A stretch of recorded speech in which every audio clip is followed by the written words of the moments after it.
कुरुक्षेत्र के युद्ध क्षेत्र को विशाल सेनाओं के आवागमन की सुविधा के लिए तैयार किया जा रहा था। उन्होंने हाथियों का इस्तेमाल पेड़ों को उखाड़ने और जमीन साफ करने के लिए किया। ऐसे ही एक पेड़ पर एक गौरैया अपने 4 बच्चों के साथ रहती थी। जब उस पेड़ को उखाड़ा जा रहा था तो उसका घोंसला जमीन पर गिर गया, लेकिन चमत्कारी रूप से उसकी संतानें अनहोनी से बच गई। लेकिन वो अभी बहुत छोटे होने के कारण उड़ने में असमर्थ थे। कमजोर और भयभीत गौरैया मदद के लिए इधर उधर देखती रही। तभी उसने कृष्ण को अर्जुन के साथ वहां आते देखा। वे युद्ध के मैदान की जांच करने और युद्ध की शुरुआत से पहले जीतने की रणनीति तैयार करने के लिए वहां गए थे। उसने कृष्ण के रथ तक पहुंचने के लिए अपने छोटे पंख फड़फड़ाए और किसी प्रकार श्री कृष्ण के पास पहुंची। हे कृष्ण, कृपया मेरे बच्चों को बचाए, क्योंकि लड़ाई शुरू होने पर कल उन्हें कुचल दिया जाएगा। सर्वव्यापी भगवान बोले, मैं तुम्हारी बात सुन रहा हूँ, लेकिन मैं प्रकृति के कानून में हस्तक्षेप नहीं कर सकता। गौरैया ने कहा, हे भगवान, मैं जानती हूँ कि आप मेरे उद्धारकर्ता हैं। मैं अपने बच्चों के भाग्य को आपके हाथों में सौंपती हूँ। अब यह आपके ऊपर है कि आप उन्हें मारते हैं या उन्हें बचाते हैं। काल चक्र पर किसी का बस नहीं है। श्री कृष्ण ने एक साधारण व्यक्ति की तरह उससे बात की, जिसका आशय था कि वहां ऐसा कुछ भी नहीं था जिसके बारे में वो कुछ भी कर सकते थे। गौरैया ने विश्वास और श्रद्धा के साथ कहा, प्रभु, आप कैसे और क्या करते हैं वो मैं नहीं जान सकती। आप स्वयं काल के नियंता है, यह मुझे पता है। मैं सारी स्थिति एवं परिस्थिति एवं स्वयं को परिवार सहित आपको समर्पण करती हूँ। गौरैया और श्री कृष्ण के संवाद से अनभिज्ञ अर्जुन गौरैया को दूर भगाने की कोशिश करते हैं। गौरैया ने अपने पंखों को कुछ मिनटों के लिए फुलाया और फिर अपने घोंसले में वापस चली गई।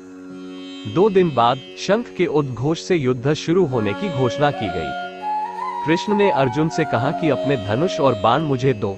अर्जुन चौंका, क्योंकि कृष्ण ने युद्ध में कोई भी हथियार नहीं उठाने की शपथ ली थी। इसके अतिरिक्त अर्जुन का मानना था कि वही सबसे अच्छा धनुर्धर है। मुझे आज्ञा दे भगवान, अर्जुन ने दृढ़ विश्वास के साथ कहा, मेरे तीरों के लिए कुछ भी अभेद्य नहीं है।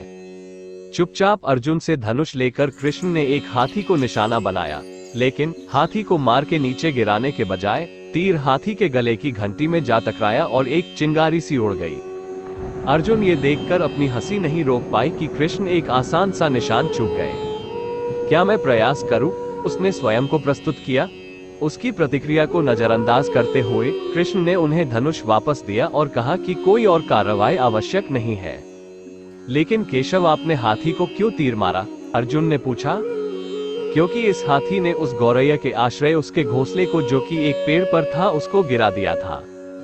कौन सी गौरैया? अर्जुन ने पूछा। इसके अतिरिक्त हाथी तो अभी स्वस्थ और जीवित है, केवल घंटी ही टूट कर गिरी है। अर्जुन के सवालों को खारिज करते हुए कृष्ण ने उसे शंख फूंकने का निर्देश दिया। युद्ध शुरू हुआ। अगले 18 दिनों में कई जानें चली गई। अंत में पांडवों की जीत हुई। एक बार फिर कृष्ण अर्जुन को अपने साथ सुदूर क्षेत्र में भ्रमण करने के लिए ले गए।